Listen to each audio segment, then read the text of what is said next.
All right, let's open up a cold case file. This might just be the greatest unsolved mystery in the history of science. It's a puzzle left for us by the master detective of physics himself, Albert Einstein. Our job today? To follow the clues he left behind and see if we can finally crack this.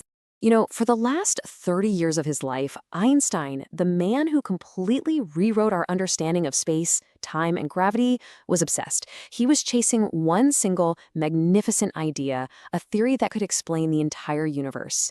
But he died before he could find it. So back in the 1950s, this story just completely captivated a young kid named Michio Kaku. He read about Einstein's death, and he thought to himself, if the smartest guy in the world spent decades on one single problem, it has to be the most important problem there is. And that one thought set him and really whole generations of physicists on a quest to finish what Einstein started. So what's the mystery? Well, the central crime, if you want to call it that, is a major conflict. See, modern physics is built on two incredible theories. Both of them are wildly successful at predicting how the universe works, with just stunning accuracy. The only problem is they can't both be right. It's like we have two conflicting accounts from our star witnesses. On one hand, you've got general relativity. That's Einstein's elegant theory of the cosmos, right? It describes gravity, black holes, the expanding universe. And on the other hand, you've got quantum mechanics, the theory of the absolutely bizarre subatomic world that governs everything from your phone to a laser beam. They're both right in their own domains, but their testimonies just completely contradict each other. And this conflict really comes to a head when you try to use both theories at the same time. If you want to describe the Big Bang or what's happening at the center of a black hole, that's where the incredibly huge meets the infinitesimally small, the math just completely breaks down. It spits out total nonsense, predicting things like infinite gravity and infinite energy. It's like physics has two different rule books for reality, and they just don't agree. But, this isn't the first time our detective story has hit a wall like this. In fact, if you look at the history of physics, it's really a history of solving these kinds of conflicts. And the key has always been the same powerful idea, unification. Think about it. Back in the 1600s, Newton had this huge realization that the force pulling an apple to the ground was the exact same force holding the planets in their orbits. He united the Earth and the heavens. Then, later, Maxwell showed that electricity and magnetism were really just two sides of the same coin, light. Einstein tried to take that next big step, to unite his theory of gravity with Maxwell's light. But that's where the trail went cold. So, unification is all about finding a single underlying truth. Here's an easy way to think about it. You've got water, ice, and steam. They seem totally different, right? A liquid, a solid, a gas. But we all know they're just different forms of the same fundamental thing, H2O. Well, physicists believe the forces of nature work the exact same way. So after Einstein, this case just sat unsolved for decades. The two main pillars of physics, they stayed totally separate.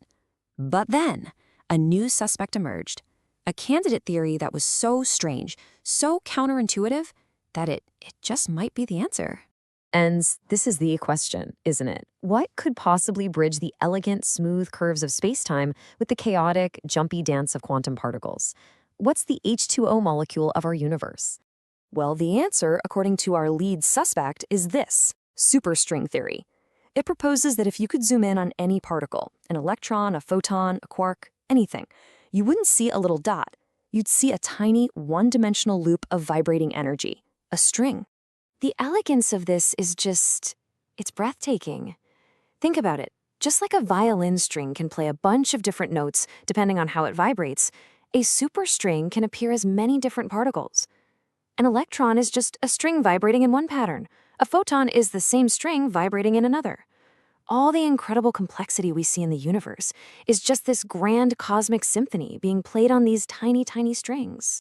Okay, but to make this cosmic symphony actually work, the theory makes some truly wild predictions. The physicist Niels Bohr once said this to a colleague, and honestly, it perfectly captures the feeling around superstring theory. Its claims are so bizarre, they just might be right. So, what's the theory's most audacious claim?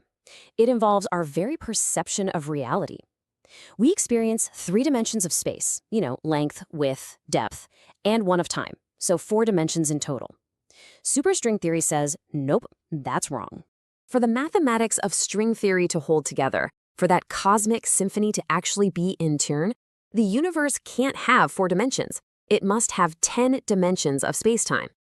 This is the obvious question, right? If there are 6 extra dimensions of space, why can't I see them? I mean, where are they hiding? The theory gives us a pretty clever answer. Imagine you're looking at a garden hose from really far away. It just looks like a one-dimensional line. But for an ant walking on it, there's a whole other dimension, the circle going around the hose's surface.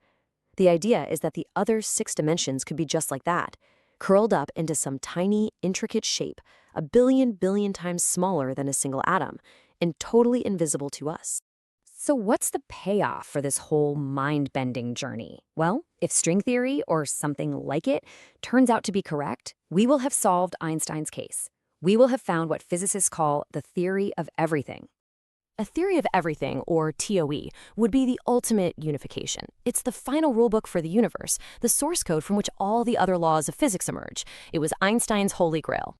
And with a theory like that, we could finally answer some of the deepest questions we've ever asked, like what happened before the Big Bang? Why are the laws of nature tuned just the way they are? Why do we have this specific zoo of particles and not others?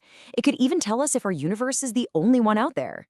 The ultimate prize here is simplicity.